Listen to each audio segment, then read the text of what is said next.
आप ही के अपने official YouTube channel Shrikant sir classes में आपका बहुत बहुत स्वागत है।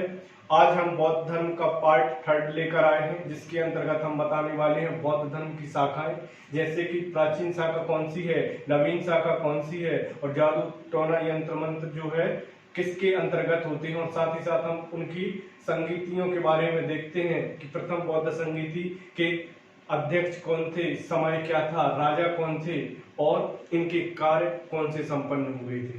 तो सबसे पहला आप ये क्वेश्चन नोट कीजिए कि जो बौद्ध धर्म है इनकी 3 शाखाएं हैं। बौद्ध धर्म के अंतर्गत हम पढ़ रहे हैं पार्ट 3 और देखते हैं कि इनकी जो शाखाएं हैं, इनकी बौद्ध धर्म की जो शाखाएं हैं वो है 3। बौद्ध धर्म की जो शाखाएं हैं, बौद्ध धर्म की जो शाखाएं हैं वो है 3। सबसे पहले देखते हैं हम कौन सी हैं, फिर सेकंड देखते हैं और फिर थर्ड देखते हैं। बौद्ध धर्म की जो 3 शाखाएं हैं, सबसे पहले हीनयान शाखा आपको देखने को मिलेगी, हीनयान शाखा, फिर महायान शाखा और महायान के बाद में आती है वज्रयान शाखा। वज्रयान शाखा, ये 3 शाखाएं आपको मुख्य रूप से देखने को मिलेगी। अब इनमें क्वेश्चन आता है कि जो महायान शाखा है, हीनयान शाखा है, इनकी भाषा कौन सी थी, इनकी भाषा कौन सी थी। तो जो महायान शाखा है इसकी भाषा, महायान जो शाखा है इनकी भाषा जो थी वो संस्कृत थी। इनकी भाषा कौन सी थी, संस्कृत थी। इनकी जो हीनयान शाखा है उसकी जो भाषा है वो पाली थी। कैसी थी भैया, पाली। और जो वज्रयान शाखा है इसकी कोई लैंग्वेज नहीं है, भाषा नहीं है। अब इनमें ये बताइए कि नवीन कौन सी थी और प्राचीन कौन सी थी। इनकी जो शाखा है ये नवीन कौन सी थी और प्राचीन कौन सी थी। अब आप इतना तो जान ही रहे हो कि जो पाली भाषा वो प्राचीन है। पाली भाषा कैसी आएगी, प्राचीन। और ये जो संस्कृत भाषा ये है नवीन, संस्कृत भाषा जो है ये है नवीन। तो हमने ये चीज देखी, आपकी भाषाएं हो गई, कौन सी नई है कौन सी पुरानी शाखा है, हमने आपको ये बताया। अच्छा ये और बताइए कि जो इसमें इन शाखा में किस शाखा को ये बताते हैं कि ईश्वर मानते हैं या पूजा करो पूजा मत करो। ये इसमें जो महायान शाखा है इसमें कहते हैं कि पूजा मत करो, पूजा करो पूजा मत करो। तो इसमें आता है पूजा करो। इसके अंतर्गत बताएंगे कि पूजा करो अर्थात ईश्वर होते हैं। इसमें बताएंगे कि ईश्वर होते हैं। और इसमें बताया गया है कि पूजा मत करो, पूजा मत करो, पूजा मत करो। तो इसका मतलब ये हुआ कि ये ईश्वर को नहीं मानेंगे। बिल्कुल सही बात है।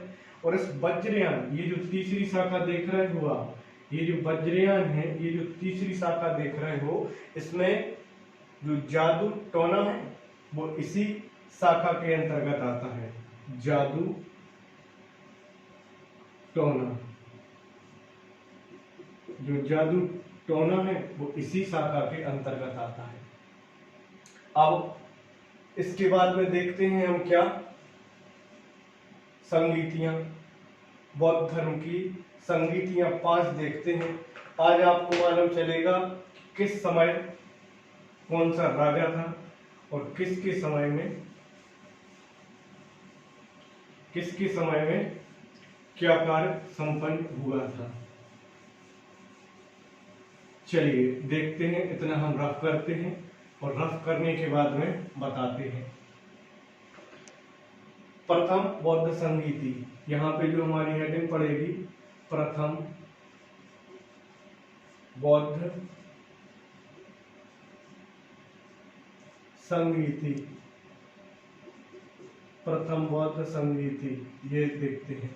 अब प्रथम बौद्ध संगीति का जो समय है, प्रथम बौद्ध संगीति का समय बताइए आप, स्थान बताइए, स्थान के बाद में राजा बताइए, और राजा के बाद में अध्यक्ष बताइए, और अध्यक्ष के बाद में उनका कार्य बताइए। और इसमें उपाध्यक्ष नहीं है, इसमें उपाध्यक्ष नहीं है। तो ये क्वेश्चन जब आएगा अध्यक्ष जिसमें होगा वो हमारा मोस्ट आईएमपी क्वेश्चन हो जाएगा। चलिए अब 1 बाय 1 करके देखते हैं हम। समय था जब गौतम बुद्ध की मृत्यु हुई थी। तो गौतम बुद्ध की मृत्यु कब हुई थी? 483 बीसी में हुई थी, 483 बीसी में हुई थी। अब बताइए स्थान क्या था? तो स्थान था राजगृह। स्थान क्या था? स्थान था राजगृह, और राजगृह को हम कह सकते हैं सप्तकर्णी गुफा। क्या कह सकते हैं? सप्तकर्णी गुफा। ये है सप्तकर्णी गुफा। अब ये राजा बताइए, तो ये अजातशत्रु के शासनकाल में हुई थी। अजातशत्रु के शासनकाल में हुई थी। इनका अध्यक्ष कौन था? तो इनका अध्यक्ष था महाकश्यप। बिल्कुल सही सुना आपने, महाकश्यप। इनका अध्यक्ष कौन था? महाकश्यप। अच्छा, इसमें जो कार्य है ये सुत्त पिटक और विनय पिटक, ये दो भाग मतलब हुए थे। इसमें जो मुख्य कार्य था सुत्त पिटक और विनय पिटक,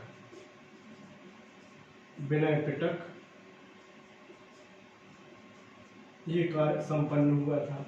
तो ये आपने देखा।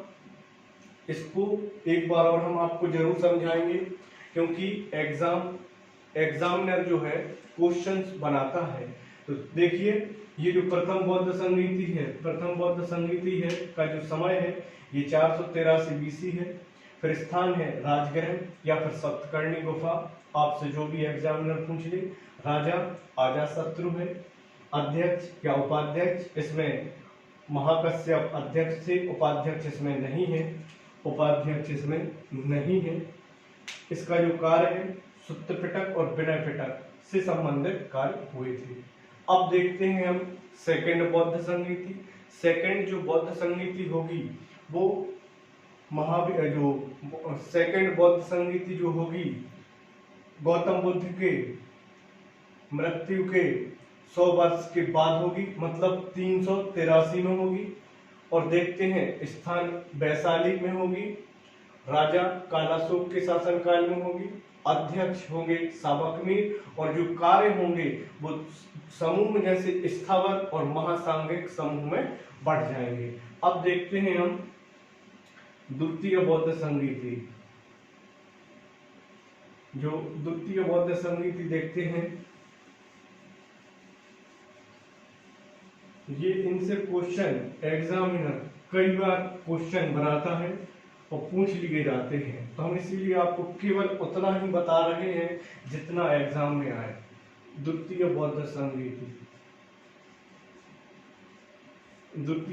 संगीति का जो समय हमने आपको बताया 100 वर्ष के बाद, गौतम बुद्ध की मृत्यु के 100 वर्ष के बाद हुई थी। तो समय तो यहाँ पे हमारा 383 बीसी आ जाएगा। ये हमने स्थान बताया था आपको वैशाली। स्थान क्या बताया था? वैशाली। और यहाँ का जो राजा था वो कालाशोक के शासनकाल में हुई थी। यहाँ के जो राजा थे वो कालाशोक थे। यहाँ के राजा कौन थे? कालाशोक। जो अध्यक्ष थे साबकमीर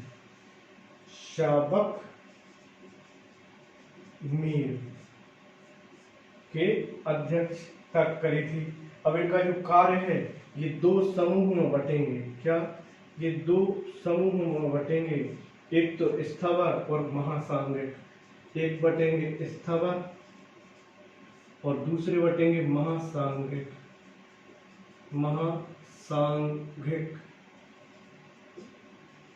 ये स्थावर और महासांघिक।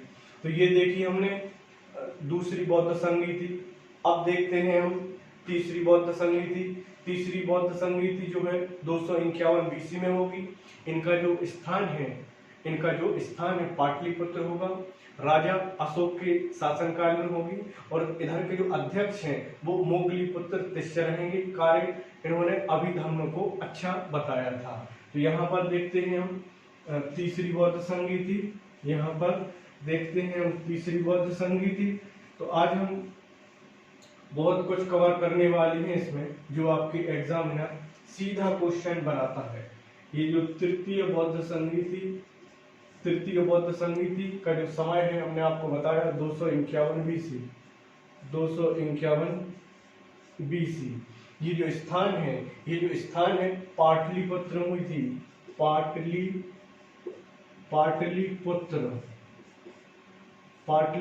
हुई थी। पाटलिपुत्र के बाद यहाँ के जो राजा होंगे ये मोगलीपुत्र तिष्य तो अध्यक्ष होंगे, लेकिन इसके जो राजा है वो अशोक होंगे।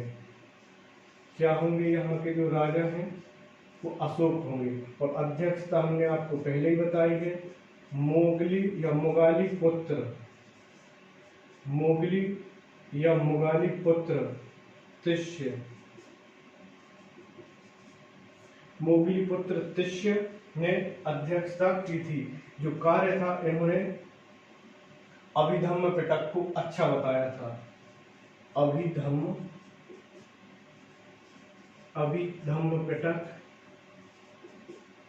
पिटक को क्या बताया था? अच्छा बताया था। तो ये देखिए हमने तृतीय बौद्ध संगीति।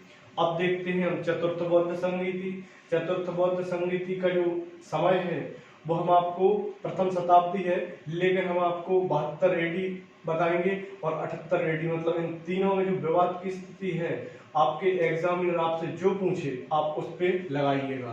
तो यहाँ पे देखते हैं हम चौथी बौद्ध संगीति का समय देखते हैं, अध्यक्ष देखते हैं, कार्य देखते हैं। इसमें एक मेन फैक्ट है कि यहाँ पे उपाध्यक्ष भी होंगे।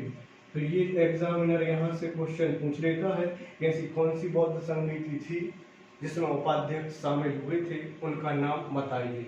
चलिए अब देखते हैं कि इनका जो समय है ये प्रथम सदी है। प्रथम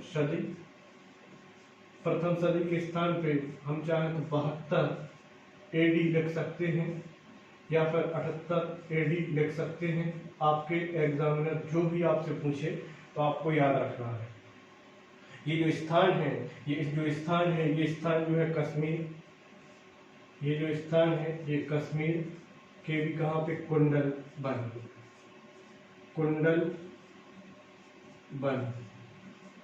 कुंडलबन है, कश्मीर वाला है। अब जो यहाँ के जो राजा रहेंगे ये कनिष्क के शासनकाल में, कनिष्क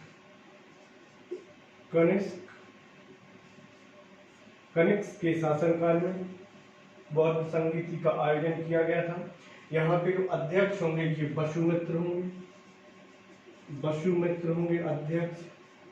और यहाँ के जो उपाध्यक्ष हैं ये होंगे अश्वघोष। हम आपको आगे बता रहे होंगे कि अश्वघोष की कुछ प्रमुख पुस्तकें हैं, उनके बारे में भी हम आपको बताएंगे। यहाँ पर देखते हैं कार्य। तो ये जो दो भाग में विभाजित हो गई थी, हीनयान और महायान, ये कार्य हुआ था। ये भाग दो भागों में विभाजित हो गई थी। जो बौद्ध है दो भागों में विभाजित हो गया था, एक हीनयान और दूसरा है महायान। एक हीनयान और महायान दो भागों में विभाजित हो गए थे। प्रमुख रूप से ये कार्य इस संगीति के अध्यक्ष हुआ था। अब देखते हैं कि उपाध्यक्ष अश्वघोष थे। ये बहुत महत्वपूर्ण क्वेश्चन है एग्जाम की दृष्टि से। अब देखते हैं हम पांचवी बौद्ध संगीति। तो पांचवी बौद्ध संगीति, पांचवी यहाँ पे ये आप लिख लीजिएगा कि यहाँ पे चतुर्थ बौद्ध संगीति है, मतलब चौथी बौद्ध संगीति है। अब हम इसको करते हैं रफ, और रफ करने के बाद हम बताते हैं कि पांचवी बौद्ध संगीति कौन सी है। तो पांचवी बौद्ध संगीति में हर्षवर्धन आएंगे। ये मुख्य रूप से हर 5-6 वर्ष अपने यहाँ पे करते थे। तो हर 5 वर्ष कन्नौज हर्षवर्धन हर 5 वर्ष में महामोक्ष परिषद का आयोजन करता था, जिसमें वह अपनी सारी संपत्ति दान कर देता था। चलिए खैर, हम आपको जब वो बता रहे होंगे, कनेक्ट पढ़ा रहे होंगे, हर्षवर्धन पढ़ा रहे होंगे, तब हम आपको बताएंगे। यहाँ पे देखते हैं समय, यहाँ पे सबसे पहले लिखते हैं पांचवी बौद्ध संधि थी। समय देखते हैं हम 7वीं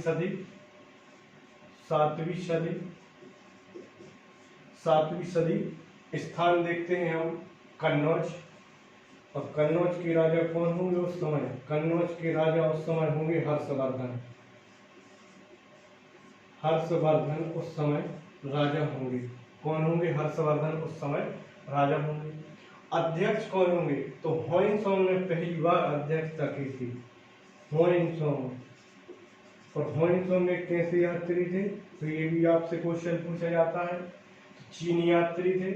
अब इसका जो कार्य है मुख्य रूप से इन्होंने महायान शाखा को अच्छा बताया था।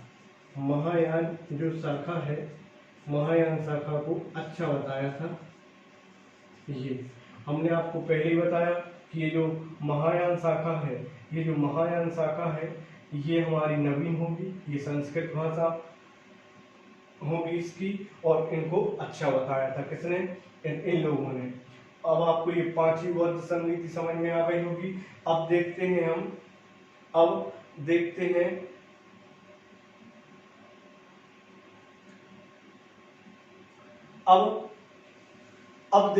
हम बुद्ध की शिष्याएं।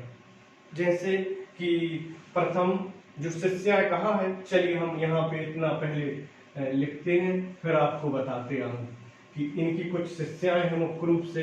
तो देखते हैं, जिससे आपको बहुत अच्छे से समझ में आएगा। पहली बार समझ में आ रहा होगा, सब चीजें क्लियर होंगी। क्या हमने आपको बताया कि बौद्ध की जो कुछ शिष्याएं हैं उन पे चर्चा करते हैं। हमारी हेडिंग पड़ेगी शिष्याएं।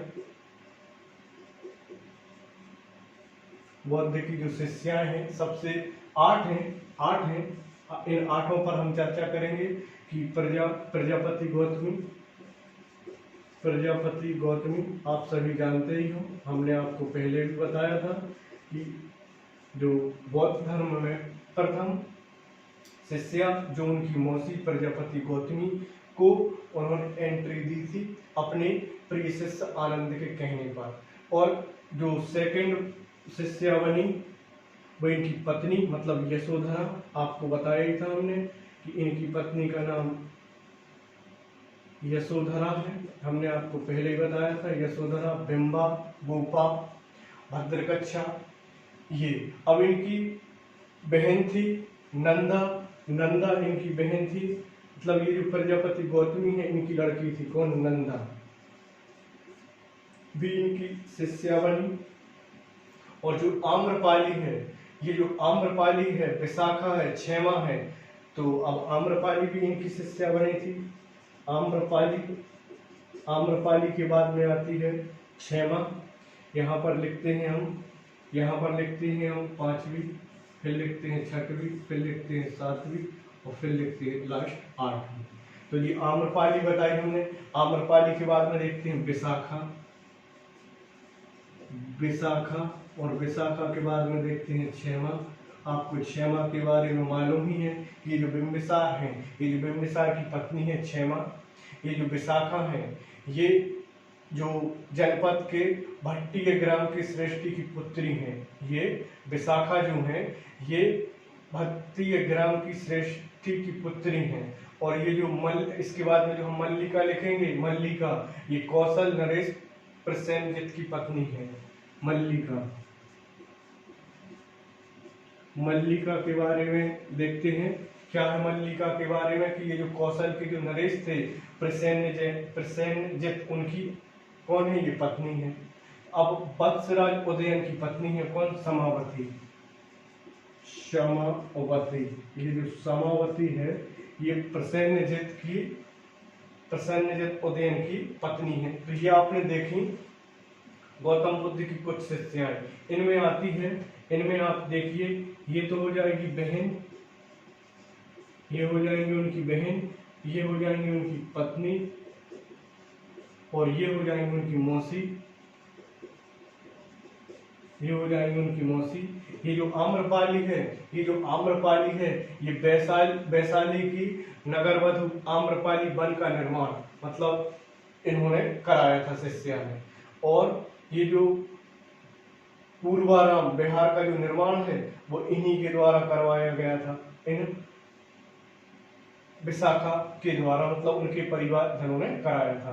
तो आपको समझ में आया कि इनकी शिष्याएं कौन कौन सी हैं। ये जो हम आपको बता रहे हैं, ये जो हम आपको बता रहे हैं, ये मान के चलिए कि जब आप अच्छे लेवल से तैयारी कर रहे होंगे तभी आपको ये चीजें समझ में आएंगी, अदरवाइज आपको समझ में नहीं आएंगी। अब देखते हैं, आप बताइएगा कि चैत्र और स्तूप के बारे में बताइए। कुछ चैत्र देखते हैं, जैसे कि कारले का चैत्र हो गया, कन्हेरी का चैत्र हो गया, अमरावती का चैत्र हो गया। तो ये कुछ चैत्र हैं। चैत्र के बारे में हम आपको बता रहे हैं, ये महाराष्ट्र में है सभी। ये जो चैत्र हैं, ये सभी चैत्र कहाँ पे हैं? महाराष्ट्र में है। ये सभी चैत्र कहाँ पे? महाराष्ट्र में है। सबसे पहले कारले का चैत्र, कारले का चैत्र एक, फिर है कन्हेरी का चैत्र, कन्हेरी का चैत्र, और फिर है अमरावती का चैत्र, अमरावती का चैत्र। ये आपसे मुख्य रूप से पूछे जाते हैं। ये चैत्र आपने देखे, कारले का चैत्र, कन्हेरी का चैत्र और अमरावती का चैत्र। ठीक है, अब देखते हैं हम स्तूप। अब देखते हैं हम क्या स्तूप। और स्तूप बताइए, स्तूप जिसमें गौतम बुद्ध हैं, उनके शरीर को 8 भागों में विभाजित करके स्तूपों में रखा गया है। तो सबसे पहले बताइए, कुछ स्तूप देखते हैं। अमरावती का स्तूप, सांची का स्तूप, भरूच का स्तूप, या चौखंडी, या धामेक, या फिर महाबोधि स्तूप। तो चलिए सब कुछ स्तूप देखते हैं जो प्रमुख प्रमुख स्तूप हमारे एग्जाम में पूछे जाते हैं। सबसे पहला जो स्तूप है वो अमरावती का स्तूप है, अमरावती का स्तूप। फिर भरहुत का स्तूप, फिर कौन सा आ जाएगा? सांची का स्तूप, फिर भरहुत का स्तूप। इसके बाद में चौखंडी, चौखंडी या फिर धामेक स्तूप, धामेक का स्तूप। और लास्ट जो है महाबोधि स्तूप, महाबोधि स्तूप। तो बताइए वन बाई वन करके बताइए। ये जो स्तूप देख रहे हो आप, अमरावती का स्तूप, ये आंध्र प्रदेश में है। एपी लिखेंगे हम यहाँ पे, आप समझ जाइएगा, एपी आंध्र प्रदेश। सांची और भरहुत एमपी, सांची और भरहुत एमपी। चौखंडी जो है यूपी के भी कहाँ? सारनाथ में। यूपी के भी कहाँ? तो लगाइएगा सारनाथ में। यूपी के भी कहाँ? तो सारनाथ लगाइए। महाबोधि का जो स्तूप है ये गया, मतलब बिहार, गया को कहते हैं हम क्या? बिहार। गया को क्या कहते हैं हम? बिहार। तो ये आपने सब देख लिए स्तूप। इन स्तूप से क्वेश्चन एग्जामिनर जरूर बनाता है। बस आप हमारे चैनल को लाइक करें, शेयर करें और सब्सक्राइब करें, साथ ही साथ बेल आइकन को प्रेस करें, जिससे कि हमारे हर वीडियो का आपके पास टाइम टू टाइम नोटिफिकेशन पहुंच सके। Thank you.